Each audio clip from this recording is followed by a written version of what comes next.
E depois ainda para além destes fatores hereditários que vão facilitar ou predispor esta pessoa para eventualmente vir a desenvolver um cancro, e destes fatores ambientais modificáveis, estes fatores de risco modificáveis, ainda podemos falar da má sorte, que são aqueles cancros de pessoas que são super saudáveis, que nunca tiveram qualquer comportamento de risco e que acabam por desenvolver um cancro. E do que estamos a falar é daquilo que ainda conhecemos. Existem muitos cancros que nós ainda não conhecemos as causas e, portanto, acabamos por usar sempre estes chavões de não vão para o sol, não fumem, não bebam, façam exercício físico, porque é aquilo que nós sabemos mais ou menos que melhora a condição, mas obviamente que sabemos ainda que há muitos cancros que nós não temos muita ideia ainda do que é que causa. Sabemos que são alterações genéticas, claramente a instabilidade genética está na base de todos os cancros, mas o que é que causa em alguns ainda não sabemos. Começa agora um novo episódio do Cancro, um podcast que explora diferentes dimensões do cancro em 40 minutos de conversas entre cientistas, médicos, doentes e que conjuga informação e testemunhos da primeira voz. O que sabe a ciência sobre o cancro? Neste episódio, vamos tentar perceber o que sabe hoje a ciência sobre o cancro, como e quando se começou a estudar esta doença e quais as descobertas mais importantes ao longo dos tempos. Será uma conversa entre Joana Paredes, investigadora principal do I3S e professora associada da Faculdade de Medicina da Universidade do Porto, e Sérgio Almeida, investigador principal do IMM e professor auxiliar com agregação da Faculdade de Medicina da Universidade de Lisboa.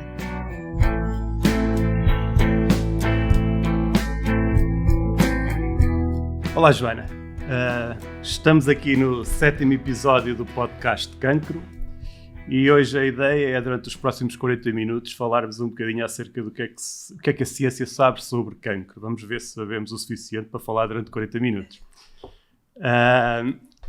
O nosso gabinete de comunicação aqui do Instituto de Medicina Bacelar preparou uma introduçãozinha, uma curiosidade acerca da origem da palavra cancro. E pelos vistos a palavra cancro vem do grego karkinos, que significa caranguejo, e começou a ser utilizada pelo médico Hipócrates, o pai da medicina, considerado por alguns o pai da medicina, por volta do ano 400 a.C. Isto tem que ver com as semelhanças entre o tumor e os vasos sanguíneos que o circundam e as patas de um caranguejo, que deixam aquelas marcas na areia. E, portanto, acho que é daí que vem, pelo menos é o que temos aqui, a informação que temos, é daí que vem a palavra cancro. Mas os primeiros relatos acerca da existência desta doença ainda datam de mais atrás, de cerca do ano 2500 a.C., quando na altura no Egito começaram a ser feitos os primeiros relatos do cancro. Bem, aqui estamos nós, passados mais de 20 séculos, a falar sobre cancro e sobre o que é que nós sabemos. Será que já sabemos o suficiente? Será que já conhecemos o cancro em detalhe? Vamos falar acerca disso durante esta conversa. Mas para começar, vamos começar pelo início, não é? Então, e se calhar eu passo-te a palavra e tu podes, se calhar, dizer um bocadinho ou falar um bocadinho acerca do desenvolvimento de um cancro, da gênese do cancro, como é que o cancro se desenvolve. Então, eu acho que posso dividir essa pergunta um bocadinho assim em 3 partes. O que é o cancro? Como é que se desenvolve e o que é que o causa, não é? Basicamente acho que podemos dividir dessa forma. O cancro, para começar, é um grupo de doenças vastíssimo, não é? Nós sabemos que existem cancros em quase todos os tecidos ou órgãos do nosso corpo, e portanto que tem algumas características muito específicas dos vários locais do corpo onde ocorre, mas existem algumas semelhanças. E eu acho que podemos dizer que tem a ver com células que se estão a dividir de forma regular e normal, e regulada também, deixa de acontecer e, portanto, de repente passam-se a dividir de forma anormal e desregulada e que levam à formação de uma pequena massa que nós chamamos de tumor, certo? E, portanto, tumor maligno e cancro são sinónimos. Tumor esse que normalmente nós chamamos de tumor sólido, aparece em quase todos os nossos tecidos, órgãos, à exceção de linfomas e leucemias. Muita gente pensa que não são cancros, mas também são cancros. A diferença é que as leucemias e os linfomas já andam a circular no corpo do doente, enquanto que os tumores sólidos precisam de fazer algo, que é sair do local original, não é? Do tumor primário, e invadir. Este ponto de invasão é extremamente importante para discriminar o que é um tumor benigno de um tumor maligno ou cancro. É quando estas células transformadas e alteradas conseguem invadir, entrar em circulação sanguínea ou linfática e depois sair de circulação e metastizar, não é? Nós chamamos metástases quando estes tumores originais conseguem formar tumores em determinados locais que normalmente são vitais para a vida da pessoa, e sabemos também que são as metástases que levam à morte por cancro em mais de 90% dos casos. O que é que causa, o que é que faz com que estas células comecem de repente a dividir-se de forma não correta, não é? E isso nós já hoje sabemos que o que está na base são alterações genéticas. E, portanto, dentro das nossas células temos o núcleo, sabes isso melhor que eu, temos o material genético, o nosso ADN, e alterações genéticas que acontecem nas células é o que faz com que elas se comecem a desregular. Mas também sabemos que existem mecanismos para... Isto acontece todos os dias, milhares de vezes no nosso corpo, e, portanto, nós temos mecanismos para eliminar essas células que estão-se a dividir de forma não correta. O que acontece no cancro é que se essas alterações genéticas ou mutações acontecerem em genes importantes para fazer essa eliminação, o que acontece é que as células não são eliminadas e ficam. E quando ficam, crescem, tomam espaço, não é? E também sabemos que uma célula com uma mutação tem maior probabilidade de adquirir uma segunda, uma terceira, uma quarta, e essa acumulação de mutações faz com que estas células de repente não tenham nada a ver com as células do tecido original. Exato. Deixa-me interromper-te aqui, porque isto vem um bocadinho acerca de um assunto que eu gostava de falar mais aqui um bocadinho. Isto que tu dizes que uma mutação depois facilita a aquisição da segunda, da terceira e da quarta. Isto tem que ver com esta característica que existe em todas, vamos usar aqui o todas, porque há sempre exceções, em quase todas as células do cancro, que é o facto de elas terem uma coisa que se chama instabilidade genómica. E já falamos um bocadinho, já podemos falar um bocadinho mais acerca disto daqui a uns minutos. Mas agora, tudo isto estás a dizer, estás a pôr o ênfase nos genes e nas mutações, eu concordo em absoluto, é um tema do qual eu gosto de falar, mas com tudo isto nós já podemos dizer com toda a certeza que o cancro é uma doença genética. Isto ainda gera assim alguma estranheza por parte de algumas pessoas, porque ainda há um bocadinho aquela ideia de que uma doença genética é hereditária. Não... Era isso que eu agora ia tentar elencar um bocadinho, que é, ok, sabemos que são mutações que estão na gênese de todos os cancros, mutações genéticas, portanto alterações genéticas, é uma doença genética sem dúvida, mas o que é que causa essas alterações? E de facto, existem alguns tumores que nós sabemos que a base é hereditária, mas são menos de 10% dos casos, e portanto existem pessoas que herdam mutações dos seus pais, que lhes dá um aumento da probabilidade de virem a desenvolver determinados tipos de cancro. Não quer dizer que venha a acontecer, mas estão numa linha da frente relativamente a pessoas que não tenham essas mutações. Mas a maior parte dos cancros não tem a ver com hereditariedade, tem a ver com comportamentos, hábitos que as pessoas têm e que se colocam num estadio avançado relativamente à maior probabilidade de virem a adquirir essas alterações. E sabemos alguns que estão muito bem explorados. A ciência mostrou isso já de forma muito evidente. Tabaco aumenta claramente o risco para cancro do pulmão, cancro da laringe e outros, bexiga. Temos, por exemplo, o exemplo da radiação ultravioleta, cancro da pele, melanoma. Temos depois agentes, vírus e bactérias, o caso do HPV, não é? Que alguns comportamentos do ponto de vista sexual podem aumentar o risco para o desenvolvimento de cancro de colo do útero, o Helicobacter pylori para cancro do estômago. Portanto, nós sabemos que existem comportamentos que estão na gênese ou que aumentam a probabilidade da aquisição destas alterações genéticas, que com a idade o nosso corpo também não as consegue já, as nossas células já não têm os mecanismos tão bem regulados para eliminar e, portanto, acabam por se acumular. E depois, ainda para além destes fatores hereditários que vão facilitar ou predispor esta pessoa para eventualmente vir a desenvolver um cancro, e destes fatores ambientais modificáveis, estes fatores de risco modificáveis, ainda podemos falar da má sorte, que são aqueles cancros de pessoas que são super saudáveis, que nunca tiveram qualquer comportamento de risco e que acabam por desenvolver um cancro. E do que estamos a falar é daquilo que ainda conhecemos. Existem muitos cancros que nós ainda não conhecemos as causas e, portanto, acabamos por usar sempre estes chavões de não vão para o sol, não fumem, não bebam, façam exercício físico, porque é aquilo que nós sabemos mais ou menos que melhora a condição, mas obviamente que sabemos ainda que há muitos cancros que nós não temos muita ideia ainda do que é que causa. Sabemos que são alterações genéticas, claramente a instabilidade genética está na base de todos os cancros, mas o que é que causa em alguns ainda não sabemos. E é uma pena. Exatamente. Exato.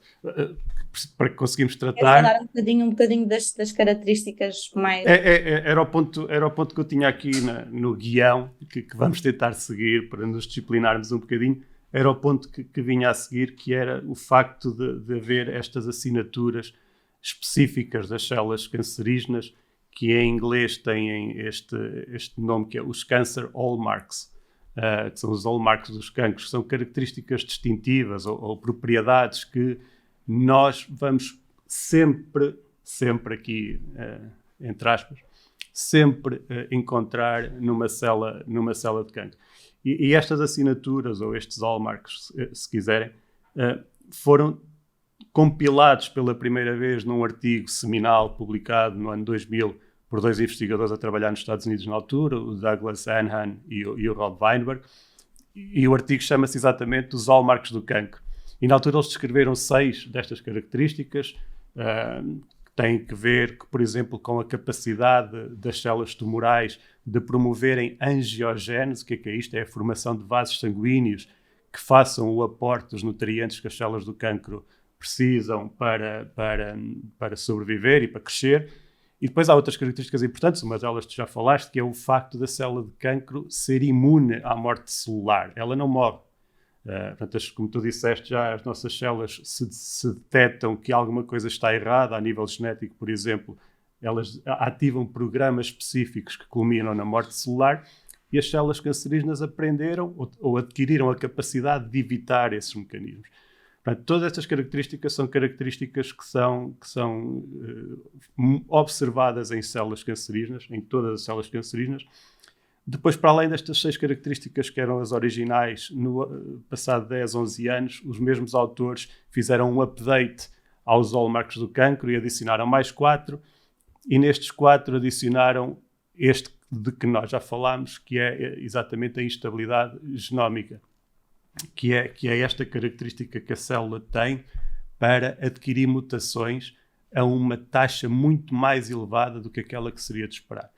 Todas as nossas células, as não cancerígenas, todas as nossas células de uma pessoa saudável, adquirem mutações. Portanto, isto é o fator mais importante para, por exemplo, nós envelhecermos. É a principal causa do envelhecimento, se quisermos, é o facto das nossas células irem adquirindo mutações que tornam os nossos processos metabólicos e fisiológicos menos competentes. O que acontece é que uma célula cancerígena adquire estas mutações a uma taxa muito elevada. E isto é uma vantagem para o cancro. Porquê? Se queres falar um bocadinho acerca disto? Porque é que esta heterogeneidade da massa tumoral? Para o cancro, o que se pensa é que estas alterações, esta acumulação de alterações leva a que, de facto, as células neoplásicas, neste caso, perdem identidade, não é? Deixam de saber se são mama, se são pulmão, se são, e portanto, ao não saberem a identidade, também não fazem a função que deveriam, não é? E o que se pensa é que regridem, portanto, voltam a um estado, como não têm sinais bem estabilizados para dizer o que é que elas têm que fazer, voltam a um estado muito embrionário, o que nós também sabemos, e também uma das hallmarks que agora foi mais recentemente colocada neste, porque também começámos com 6 e já vamos num número bastante grande para tentar aportar todo o conhecimento que tem vindo a ser cada vez maior na área da oncologia. Uma das características é a plasticidade que as células têm, porque de facto as células muito instáveis do ponto de vista genético também se tornam muito plásticas e portanto recebem vários sinais e conseguem ter características muito de células que nós chamamos de células estaminais, que são células que conseguem sobreviver, por exemplo, em suspensão de uma forma muito mais eficiente do que as células mais diferenciadas e portanto isso dá-lhes uma vantagem para andarem em circulação dormentes ou adormecidas e portanto não causam moça durante um tempo, mas se realmente conseguem depois também devido a essa plasticidade sair da corrente sanguínea e alojarem-se em determinados locais e até crescerem nesses locais, de uma forma, não é? O que é que faria uma célula de mama crescer no cérebro? Exato. Não tem nada a ver, o cérebro não tem nada a ver com o ambiente da mama, mas de facto começa-se a acreditar que essa regressão que as células têm e que tem muito a ver com a instabilidade que adquirem, faz com que elas tenham essa grande capacidade. É um dos pontos importantes para nós cientistas percebermos como é que isto acontece. Uhum. Exato, e depois também, se pensarmos também em termos de tratamento ou de cura, tu disseste no início, quando estavas a explicar o desenvolvimento do cancro, que o cancro são várias doenças. Isto é um facto, quer dizer, o cancro de mama da pessoa A é muitíssimo diferente do cancro de mama da Isso é pessoa algo que B. nós adquirimos esse conhecimento há pouco tempo. Há relativamente pouco tempo, sim. Dentro da ciência, muitas vezes para as pessoas parece muito, mas é há pouco tempo. Eu, Sim, quando sim. comecei a fazer ciência, esse conhecimento não existia. Exato, era o cancro de mama, ponto final. Cancro da mama, pronto, sabia-se que havia assim alguns subtipos, mas do ponto de vista, como sabemos hoje, não é? Molecularmente são diferentes, que mutações têm, era algo que não se sabia e que Exato. fez toda uma revolução do ponto de vista também do tratamento, não é? Que é nós percebemos que podemos, como estavas a dizer, a pessoa A, a pessoa B e a pessoa C têm todas cancro da mama, mas são todos diferentes e têm que ser tratados todos de maneira diferente. E as pessoas têm que ter essa noção. Exato. E é, a senhora que está ao meu lado não está a ser tratada da mesma maneira que eu, mas tem uma razão para isso. Os tumores são Exatamente. completamente diferentes, apesar de serem os dois na mama, não é? E depois, se quisermos adicionar uma outra camada de complexidade, ainda podemos ir ao cancro de mama da senhora A e dentro do tumor existem diferentes populações de células que são elas próprias cancros diferentes uns dos outros. É aquilo que nós chamamos a heterogeneidade tumoral. E isto é um desafio enorme quando pensamos em tratar ou curar, porque à partida nós pensamos que uma determinada droga vai ser eficaz para curar ou para tratar este cancro, mas depois existe uma população de células neste tumor que é geneticamente distinta do resto e que é resistente a este tratamento. Portanto, toda esta instabilidade genómica acaba por contribuir para todos estes processos, desde o desenvolvimento até à resistência à terapia ou à capacidade de metastizar, como tu estavas a dizer, e de colonizar órgãos diferentes. Um ponto que eu acho que foi bastante diferente de 20 anos para cá, não é? Há 20 anos nós aprendíamos que o cancro era um clone.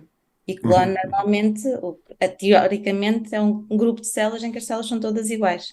E, portanto, bastava nós percebermos o que é que mata uma para matarmos todas. Exato. E hoje também esse conhecimento, já sabemos que não é um clone, é uma massa tumoral heterogénea e que o próprio microambiente tumoral pode modificar as células que estão perto de um vaso sanguíneo, são diferentes das células que estão longe e, portanto, vão ter marcadores diferentes, vão ter formas de tratamento que também podem ser diferentes.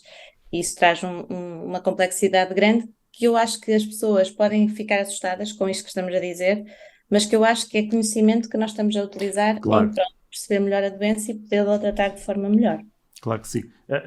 Eu acho que já ficou aqui, nós já demos alguns exemplos de desenvolvimentos recentes no nosso conhecimento do cancro e, obviamente, para este conhecimento contribuem dezenas, centenas, milhares de grupos de investigação e de investigadores pelo mundo inteiro, entre os quais está o teu próprio grupo de investigação, no I3S no Porto, e o meu talvez também, embora menos ligado ao cancro do que o teu é mais um grupo de oncologia, se quisermos, ou de oncobiologia, e então agora o desafio é exatamente que nos fales um bocadinho acerca da tua investigação aí no I3S. Sim, então eu foco-me essencialmente em estadios avançados do cancro, portanto um bocado aquilo que estávamos a falar, uma das hallmarks é então a capacidade das células de invadirem e metastizarem, e eu sempre tive o meu foco nessa, perceber o que é que faz com que as células consigam sair do local primário para irem metastizar. Porque, de facto, e eu uso como modelo, essencialmente modelo cancro da mama,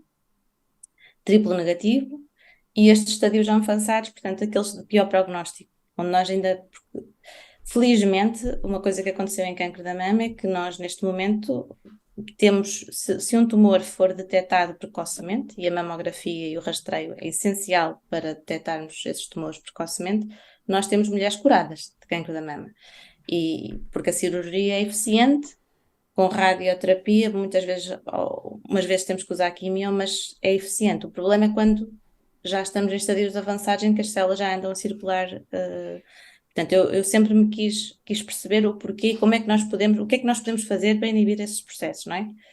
E um dos pontos que eu acho que o meu trabalho veio mostrar é que havia um dogma, como há em ciência muitos, não é? E depois nós temos, os resultados vêm-nos mostrar que as tantas não é bem assim.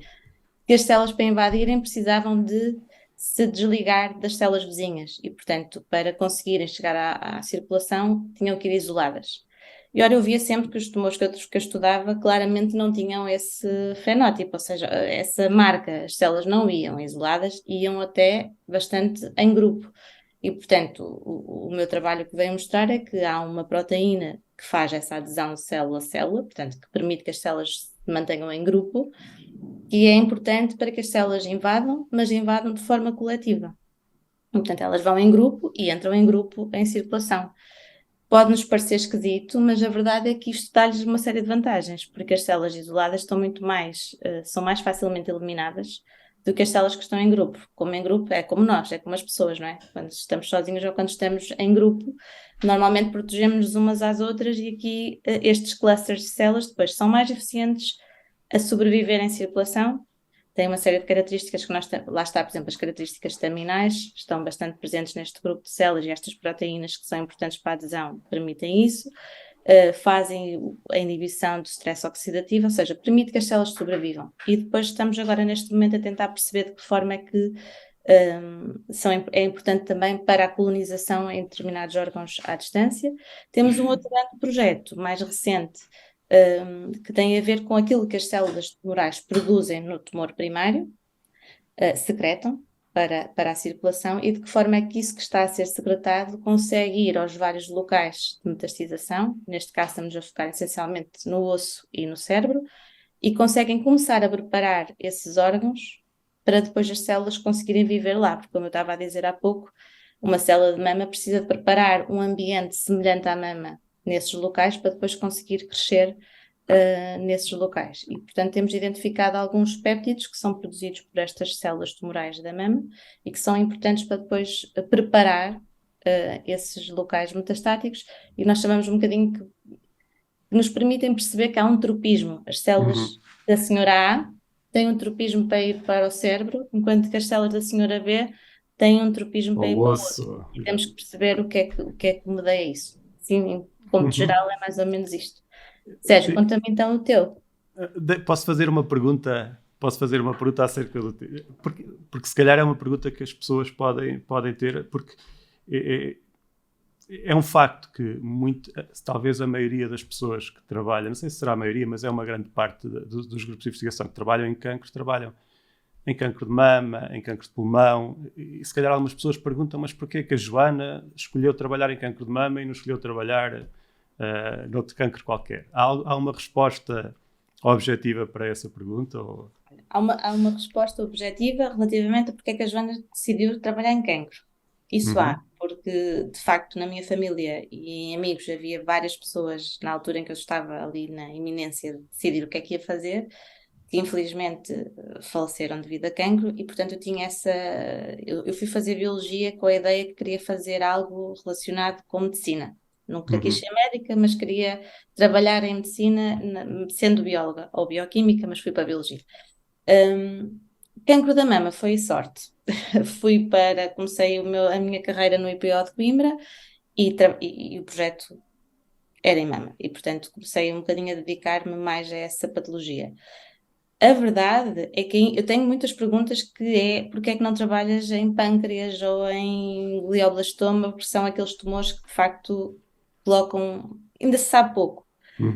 Mas, ao contrário do que as pessoas podem pensar, o cancro da mama é muito frequente, mesmo muito frequente. E mesmo aqueles casos, há muitos casos que nós já curamos, ainda bem, e a ciência foi fulcral para esse conhecimento que permite que muitas mulheres sejam curadas, mas ainda temos um grupo de mulheres para o qual não temos tratamento, ou que ainda não percebemos bem a doença, e esse grupo de mulheres, em número, é muito superior a cancro do pâncreas ou a glioblastoma. E, portanto, continua a ser um problema que tem que ser tratado. E, portanto, eu continuo a trabalhar nesse modelo, não só porque gerei também conhecimento que me permite ter mais massa crítica para trabalhar nele, claro. Mas acho que continua a ser um problema que devemos tratar. Muito bem, ótimo, é uma ótima razão. Então agora eu posso falar também um bocadinho acerca do trabalho do meu grupo de investigação aqui no Instituto de Medicina Molecular João Lobo Antunes. O nosso negócio aqui, antes de mais, o meu laboratório não é um laboratório de oncobiologia no sentido mais clássico. Exatamente. Exatamente.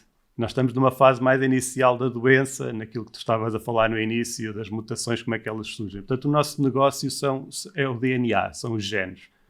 Nós trabalhamos com células humanas e investigamos processos que implicam o DNA. E que processos é que são estes? Nomeadamente, lesões no DNA. O nosso DNA, eu gosto muito de usar a metáfora do livro de receitas, de um livro de receitas valiosíssimo que está guardado no melhor restaurante do mundo. E aquele livro de receitas tem que ser preservado. E este livro de receitas é o DNA de cada uma das nossas células. Portanto, só há uma cópia, se nós estragarmos já não há mais. E o que é que acontece? Os cozinheiros, de cada vez que precisam de fazer uma receita, vão ter que ir àquele livro de receitas e vão folheá-lo. E o processo de folhear, eles inadvertidamente podem rasgar uma página. E este rasgar da página é uma lesão no DNA que depois alguém vai ter que reparar. O problema não é tanto a lesão. A lesão é uma inevitabilidade. As nossas células têm... Há estimativas assim, mais ou menos assustadoras de que cada uma das nossas células tem, em média, 10.000 lesões por dia. Portanto, é um número...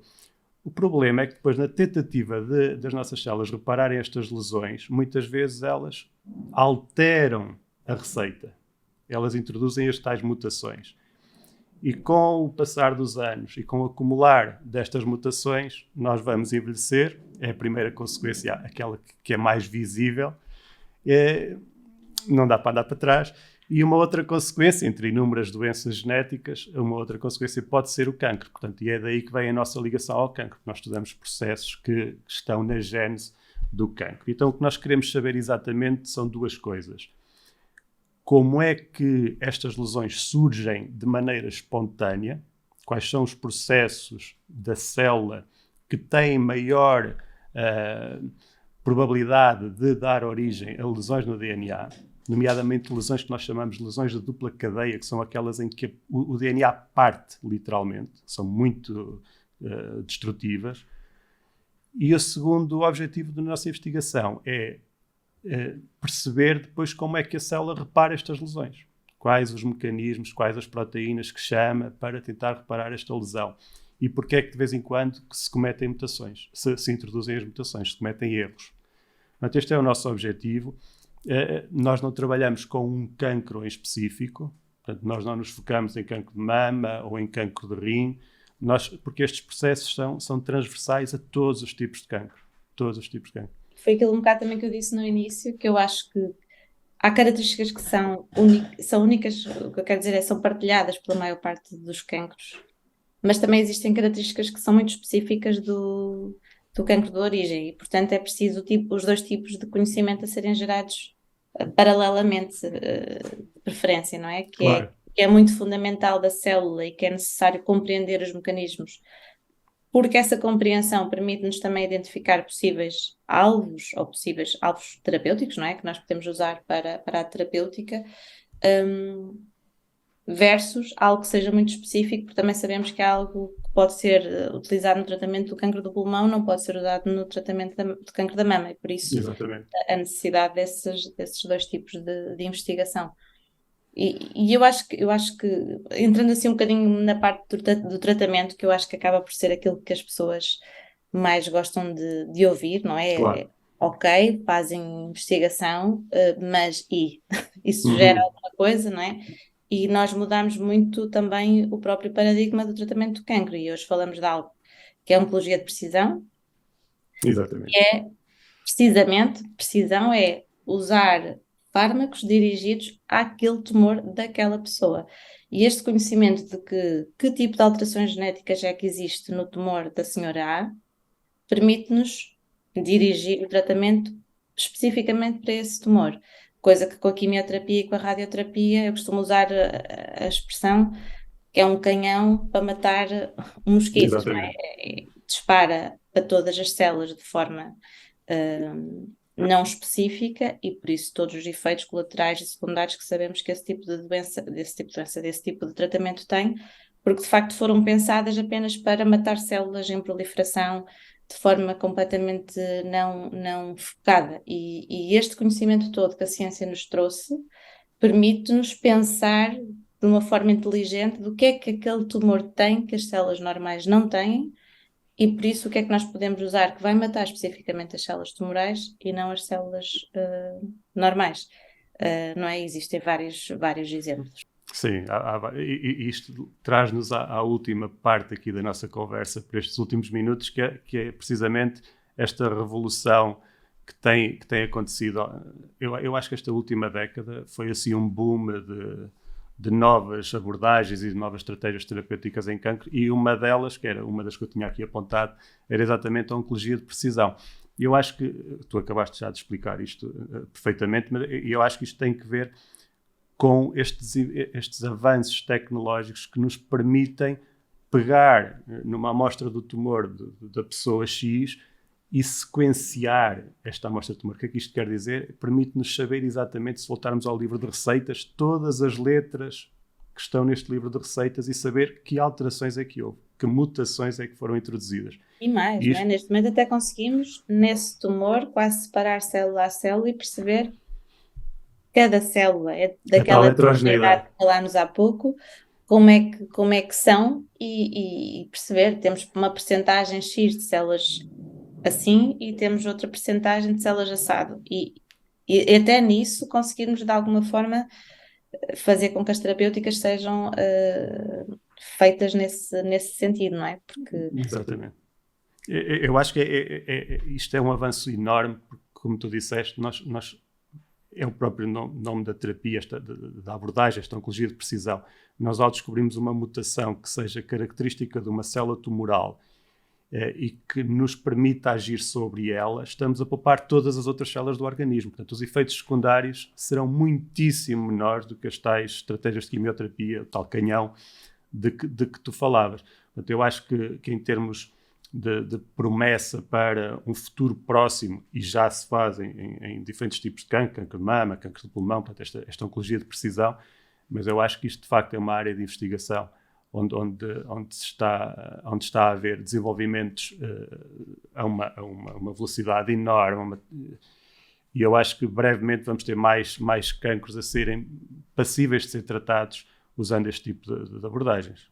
Sim, eu acho que utilizando outra vez um bocadinho o exemplo do cancro da mama, não só porque eu conheço melhor, mas também eu acho que é onde começou tudo, que foram os primeiros a serem catalogados em subtipos moleculares, em perceber já a terapia hormonal, apesar de já se fazer desde os anos 50, é de alguma forma uma terapia de precisão também, não tão, sim, claro que sim, focada, mas acaba por ser para algo que é especificamente aqueles tumores mais hormonodependentes e não dos outros.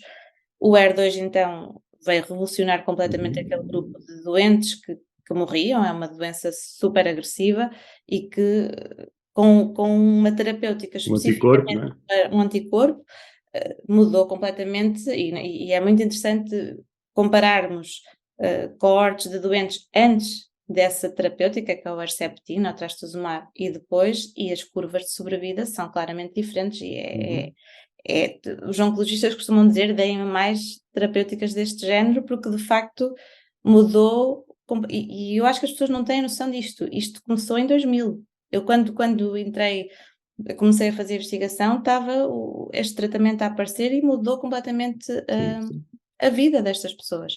E cada vez estamos a ver mais isto. E o interessante também, Sérgio, só para um bocadinho para terminar, é vermos também que não é só o tumor e não é só as alterações genéticas que estão no tumor, hoje também já temos tratamentos para o microambiente tumoral, não falámos disso aqui, mas eu acho que é as células normais que rodeiam o tumor e que de alguma forma começam a conversar com as células tumorais conversam com as células normais, e células normais podemos falar dos vasos sanguíneos, de fibroblastos, de células do sistema imune, e de alguma forma controlam essas células a favor delas próprias, não é? Estavas a falar da angiogénese, recrutam os vasos sanguíneos para fazer aporte de oxigênio, nutrientes, etc. E as células do sistema imune, elas conseguem fazer assim, não, eu sou deste corpo, não é? Não vou ser eliminado só porque estou a ser a imunoterapia, que eu acho que é a arma, a última arma na área da oncologia, que é extraordinária e que veio de alguma forma inibir esse controle que as células tumorais têm sobre o nosso sistema imunitário e fazer com que o sistema imunitário realmente funcione como tem que funcionar e está a mudar completamente a história do cancro do pulmão, do melanoma, do cancro da bexiga. Eu acho que é extraordinário. É extraordinário nós percebemos que não temos que só atuar no tumor, mas também podemos atuar no microambiente para melhorar. Exato. Eu acho que sim, eu concordo em absoluto e o exemplo da imunoterapia é o melhor exemplo, julgo eu, que podemos dar neste momento. Eu acho que falta apenas trazermos para a terapia uma outra revolução recente na ciência, que é a nossa capacidade de fazermos edição genómica. Já há vários ensaios clínicos em que se usa o CRISPR, que são estas ferramentas para edição genómica. Já há vários ensaios clínicos associados à imunoterapia também, mas a nossa capacidade de alterarmos o genoma das células, eu acho que vai ser, se calhar, daqui a 10, 15 anos. De uma forma específica, não é? Porque exato, por exemplo. Interessa alterar aquelas. Exato, mas sermos capazes de desligar um oncogene, por exemplo, eu acho que tem um potencial enorme. Ou de reparar uma mutação num gene que é um supressor tumoral, que é um gene que impede a progressão tumoral, usando ferramentas de edição genómica, eu acho que tem um potencial enorme. Eu acho que durante os próximos anos, talvez durante a próxima década, vamos começar a assistir ao aparecimento das primeiras terapias em que se usa a edição genómica para tratamento de cancro.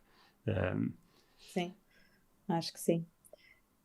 Eu acho que estamos a chegar ao fim da nossa conversa, do nosso tempo. Não estou a contar o tempo, não sei. Eu estou a contar mais ou menos e tenho aqui pessoas a fazer-me sinal, a fazer 5 e 10 e eu acho que chegámos de facto passou rápido. Olha, obrigada, foi um prazer. Foi um prazer. É isso, os 40 minutos passam rápido. Achamos sempre que vai demorar imenso tempo, mas de repente quando se fala de coisas que... Sim, começamos a entusiasmar-nos, não é? E estávamos aqui o resto da tarde a falar acerca da investigação. Temos que marcar o episódio 20 deste podcast para voltarmos a falar sobre os mais recentes desenvolvimentos daqui a um ano ou 2. Joana, muito obrigado, foi um prazer. Obrigada. Obrigado. Faça parte da próxima conversa e deixe as suas perguntas em imm-laco@medicina.ulisboa.pt ou envie-nos uma mensagem através do Facebook ou Instagram. O Cancro é um podcast da autoria do IMM Laço Hub, iniciativa do Instituto de Medicina Molecular João Lombo Antunes, dedicada ao cancro da mama, que pode acompanhar nas plataformas de áudio habituais ou através do nosso canal do YouTube. Saiba mais nas nossas redes sociais ou em immlaco.org.